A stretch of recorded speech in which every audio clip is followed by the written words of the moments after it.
సెట్టిపల్లి గ్రామానికి వచ్చేసిన మన జనసేన అధినేత పవన్ కళ్యాణ్ గారికి నమస్కారం. చంద్రబాబు నాయుడు వచ్చినాడు. ప్రజలందరికీ, అన్నదమ్ములందరికీ, అక్క చెల్లెలందరికీ, ఆడపడుచులందరికీ నా హృదయపూర్వక నమస్కారాలు. మన గ్రామం నుంచి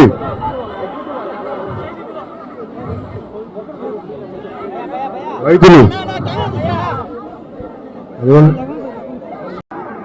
ప్రభుత్వం ముందుకెళ్ళి మరి భూములు లాక్కోవడం నాకు చాలా బాధ కలిగించింది. నేను 2014 నుంచి ఏ ఎలక్షన్స్కి వెళ్ళినా ప్రతి చోట మాట్లాడింది ఆ రోజున ముఖ్యమంత్రి చంద్రబాబు గారు కూడా అప్పుడు ముఖ్యమంత్రి అభ్యర్థిగా తెలుగుదేశం పార్టీ నాయకులుగా వాళ్ళు చెప్పింది రైతులకి అండగా నిలబడతాం, రైతులకి రుణమాఫీలు చేస్తాం, అది ఎన్ని కోట్లైనా సరే అని చెప్పి రైతులకి అండగా నిలబడతానని చెప్పి ఆ రోజున ముఖ్యమంత్రి గారు మన సెట్టిపల్లి గ్రామానికి కూడా వచ్చి గ్రామ దేవత సాక్షిగా అప్పుడు రాజస్థాన్ ముఖ్యమంత్రి శ్రీమతి విజయరాజ్ సింధియా గారు కూడా నేను పక్కనే కూర్చున్నాను. ఆవిడ నన్ను అడిగారు, ఈ రుణమాఫీలు ఎలా చేయగలరు ఏంటని. అసలు ఇంత బడ్జెట్ లేదు కదా, వీళ్ళకి ఎలా చేయగలరు అంటే నేను అడిగాను, మీరే చెప్పండి నాకు తెలియదంటే ప్రమాణ స్వీకారం జరుగుతున్నప్పుడు జరిగిన చర్చ. వాస్తవానికి రుణమాఫీని ప్రకటించారు కానీ అంటే నేను ఎందుకు మాట్లాడుతున్నాను, ఏ కాంటెక్స్ట్ లో మాట్లాడుతున్నానంటే ఇక్కడ రైతులకి అండగా నిలబడతామని చెప్పి ముఖ్యమంత్రి గారు చెప్పింది అది రుణమాఫీ దగ్గర నుంచి ఇక్కడ మన సెట్టిపల్లి గ్రామాల వరకు రైతులకి అండగా నిలబడాలి. ఏ రైతు అయితే మనకి కష్టించి అన్నం పెడతాడో, ఏ రైతు అయితే తన శ్రమని కష్టించి మనకు అన్నం తీసుకొస్తాడు, ఆ రైతుకి మనం నిలబడలేకపోతే ఏ ప్రభుత్వాలు ఎందుకు ఉండేవి ప్రభుత్వాలు, అది నిజంగా నాకు చాలా బాధ కలిగించేది. నేను ఈ రోజున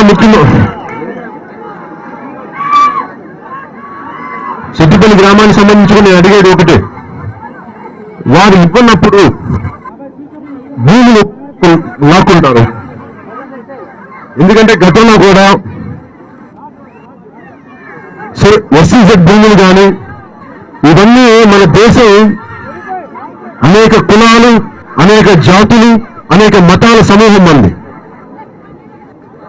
డబ్బున్న వర్గాలు, సంపన్న వర్గాలు కొద్ది మందికే పరిమితం అయిపోయి అణగారిన వర్గాలన్నీ అభివృద్ధికి దూరంగా ఉన్న భూములు కూడా లాక్కుంటే చాలా అన్యాయం జరుగుతుంది. నేను అడిగేది ఒకటి ప్రభుత్వాన్ని, మీరు రైతులకు అండగా నిలబడుతున్నారు, దయచేసి నిలబడండి. మీరు భూముల్ని లాక్కుంటే, ఎందుకంటే ఇది కాలం మారుతున్న కాలం, ఒక అన్యాయం జరుగుతున్నప్పుడు, ఒక దోపిడీ జరుగుతున్నప్పుడు, ఇదివరకటి రోజుల్లాగా దోపిడీ గురవుతా ఉంటే మీరు ఏదైనా చేయండి మేము కానుకుంటాం కూర్చున్న యువత అయితే ఈ రోజున ఆంధ్రప్రదేశ్ లో లేదు.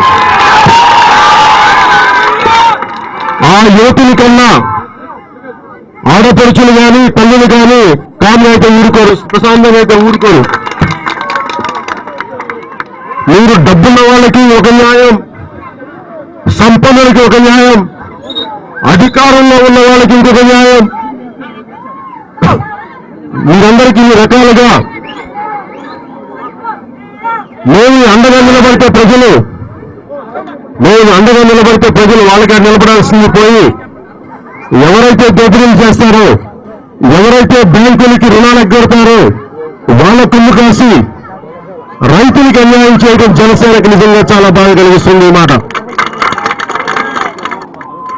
నేను తెలుగుదేశం ప్రభుత్వానికి అండగా నిలబడింది ఒక పరిపాలనా అనుభవం ఉన్న ముఖ్యమంత్రి గారు శ్రీ చంద్రబాబు నాయుడు గారు ఉంటే చాలా న్యాయం జరుగుద్ది ప్రజలకి. నేను వారి తరఫున ప్రచారం చేశాను. నేను పోటీ చేయకుండా జనసేన పార్టీ ద్వారా ఓట్లు చీల్చకుండా తెలుగుదేశం ప్రభుత్వం ఏర్పడటానికి మేము ఒక కీలక పాత్ర వహించాం. ఎందుకు మేము నిజంగానే చిత్తశుద్ధిగా త్రికరణ శుద్ధిగా తెలుగుదేశం ప్రభుత్వానికి ఎందుకు చేశామంటే రైతులకి అండగా నిలబడతారని చెప్పి. ఈ రోజున రైతులకు అండగా నిలబడినప్పుడు మేము మీకు ఎందుకు ఎదురు తిరగకూడదు, అందుకే మొన్న మార్చి 14 నేను చెప్పాను మీకు ఎందుకు అండగా నిలబడాలి, మీరు రైతుల పక్షాన్ని నిలబడాలి. పవన్ కళ్యాణ్ ఏర్పినా మాకు అమరావతిలో నాకు పొలిటికల్ పార్టీకి కొనకడం కాదు, కనీసం దానిని లీజుకు తీసుకున్నామంటే కూడా నాకు పడలేదు కొంతమంది. అప్పుడు కూడా నేను తెలుగుదేశం ప్రభుత్వం సహాయం కానీ అధికారుల సహాయం కానీ తీసుకోలేదు. ఎందుకంటే నేను ప్రజల కోసం సహాయం అవుతాను, కానీ నా కష్టాలు నేనే పడతాను. అలాగే పవన్ కళ్యాణ్ కానీ జనసేన పార్టీ కానీ అన్యాయం జరిగితే మేము వేరేలా తెలుసుకుంటాం. కానీ ప్రజలకు అన్యాయం జరిగినప్పుడు, ప్రజలు దోపిడీ గురైనప్పుడు, ప్రజలకు వివక్ష గురైనప్పుడు ఖచ్చితంగా మేము రోడ్ల మీదకి వచ్చి వారికి మద్దతుగా పోరాటాలు చేస్తాం. ఎందుకు ఈ దూరాలు వచ్చాం? ఇక్కడున్న పల్లెలు దగ్గరికి వచ్చారు. ఏదో వాళ్ళు ఏం మాట్లాడతారంటే భూములు ఇచ్చేసాం మా మాయి కాదు ఇచ్చేసాం మీరు అనుకున్నా ఉంటారు. మళ్ళీ మీరు మాట్లాడుతున్నప్పుడు నాకు అర్థమైంది, తన బిడ్డలకి ఉన్నాక ఒకటి మీరు ఏ మాట అయితే ఇచ్చారో ఆ మాటలకి మీరు నిలబడిపోరండి. ఇప్పటికీ కూడా మీరు రైతులకు రుణమాఫీ సంపూర్ణంగా చేయలేదు. బిందు రాసి చూపి ఒక 3 చెంచాలు తీర్థం చేసినట్టుగా ఉంది మీ రైతు రుణమాఫీ. ఎందుకంటే ఎక్కడ 1,00,000 కోట్లు రుణమాఫీ చేస్తామని చెప్పి ఎక్కడ 20 కోట్లు, ఈ రోజున మళ్ళీ వడ్డీలు పెరిగిపోయి మళ్ళీ రుణాలు యాసిడీస్ అలాగే ఉండిపోయినాయి. అందుకని ప్రభుత్వాలు త్రికరణ శుద్ధిగా చిత్తశుద్ధిగా చేయనప్పుడు మీరు హామీలు ఇవ్వడం దేనికి?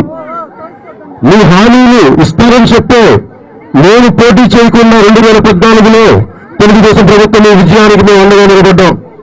ఈ రోజు నేను కోరుకుంటుంది ఈ సెట్టుపల్లి గ్రామం నుంచి, ఈ గ్రామ సభ నుంచి, ఈ జనసభ నుంచి మీరు రైతులకి అండగా నిలబడండి.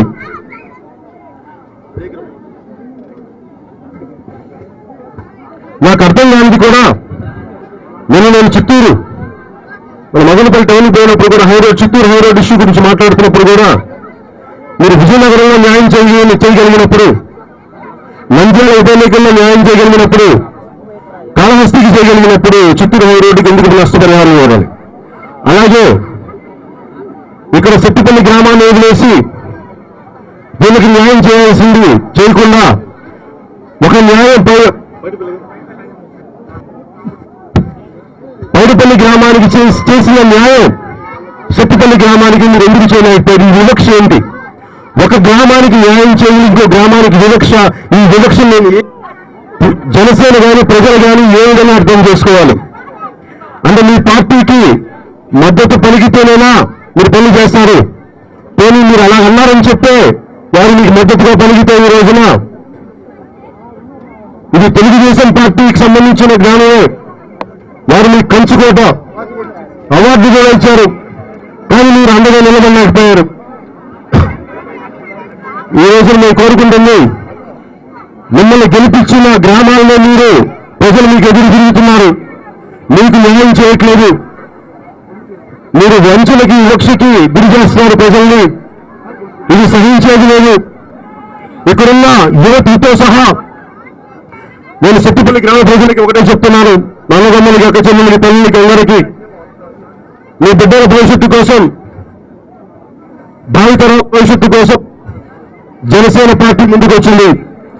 ఎందుకు మేము నిస్వార్థంగా ఓట్లు చేర్చకుండా తెలుగుదేశం ప్రభుత్వానికి ఎందుకు అండగా నిలబడ్డామంటే ఒక సుస్థిరమైన ప్రభుత్వం రాష్ట్ర విభజన అవసరం అని చెప్పి అనుభవంతో ఉన్న నాయకులు కావాలని. మరి అనుభవం ప్రజలకి న్యాయం జరగనప్పుడు ఖచ్చితంగా దాన్ని మేము ఎదుర్కొంటాం. అలాగే మీరు ఇక్కడ వచ్చిన అధికారులు కూడా ఒకటే చెప్పండి, మీరు పైడిపల్లి గ్రామానికి చేయగలిగినప్పుడు మా గ్రామానికి నుంచి సబ్ కలెక్టర్ గారు వచ్చినా కానీ కలెక్టర్ గారు వచ్చినా కానీ ఒక భారతీయులుగా, మన దేశవాసులుగా, మన మూలవాసులుగా ఇది మన హక్కు. మిమ్మల్ని ఎవరు దోచుకోవడానికి వాళ్ళకి హక్కు లేదు, మిమ్మల్ని దోపిడీ చేయడానికి వాళ్ళకి హక్కు లేదు. మీరు ఎదురు తిరగండి.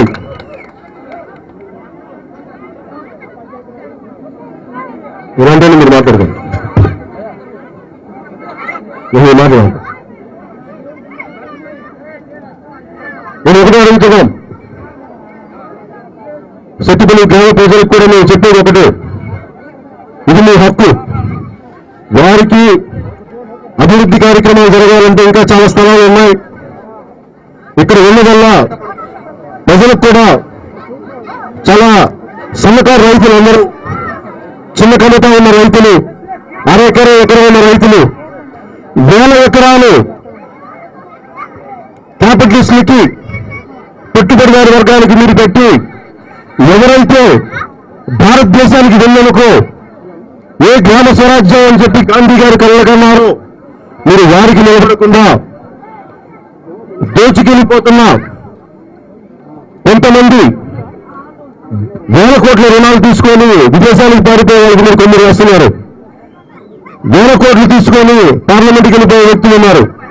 మీరు వారిని శిక్షించకుండా చిన్న కమ్మక రైతుల్ని, మధ్య తరగతి మనుషుల్ని, ఉద్యోగుల్ని, వీరికి వేదన గురి చేయడం మీకు ఎంతవరకు సరిగ్గా తెలుగుదేశం ప్రభుత్వం గారిని, ముఖ్యమంత్రి గారిని మేము సత్తుపల్లి గ్రామం నుంచి మేము ప్రశ్నిస్తున్నాం.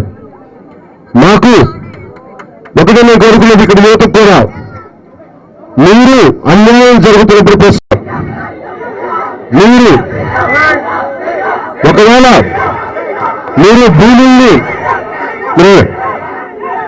భూముల్ని లాక్కుంటే ఖచ్చితంగా మీరు బలమైన పోరాటం చేయండి. సావనున్న చస్తానే కానీ మా భూములు మొత్తం ఇది జనసభ నుంచి పవన్ కళ్యాణ్ గారి నాయకత్వంలో ఈ రోజున జనసేన పార్టీ చేసిన ఈ జనసభ తీర్మానం, మీరు ఈ భూమి లాక్కోవడానికి కుదరదు, మీరు ఇవ్వకండి పేరు. అంతేగాని అధికారం ఉంది కదా అని చెప్పి ఇష్టారాజ్యంగా పద్ధతి పాడు లేకుండా మీరు అధికారాన్ని దుర్వినియోగం చేస్తే చూస్తూనే ఊరుకునే రోజులు కానీ, చూస్తూ ఊరుకునే ప్రజలు కానీ, చూస్తూ ఊరుకునే యువత కానీ లేరు. ఎదురు తిరుగుతాం, పోరాటం చేస్తాం, మీకు ఎదురడ్డు నిలుస్తాం. దయచేసి తెలుగుదేశం పార్టీ కానీ, ముఖ్యమంత్రి గారికి కూడా ఆఖరి మాటగా నా విన్నపం, మీరే రైతులకి అండగా నిలబెడతారన్నారు. రైతులకి అండగా నిలబడాల్సిన మీరు ఈరోజు రైతులు భూముల్ని అవసరానికి మించి మీరు ల్యాండ్ పూలింగ్ అని చెప్పి మీరు లాక్కోవటం, ఇది ప్రజా పవర్ని దుర్వినియోగం చేయడం అవుతుంది. ప్రజా అధికారాన్ని దయచేసి మీరు ఈ విధానాలు మార్చుకొని ప్రజా సంక్షేమం వెళ్ళాలని మనస్ఫూర్తిగా కోరుకుంటూ, ఒకవేళ మీరు అది చెయ్యని పక్షంలో జనసేన పార్టీ ప్రెసిడెంట్ గా మా కార్యకర్తలతో సహా, మా నాయకులతో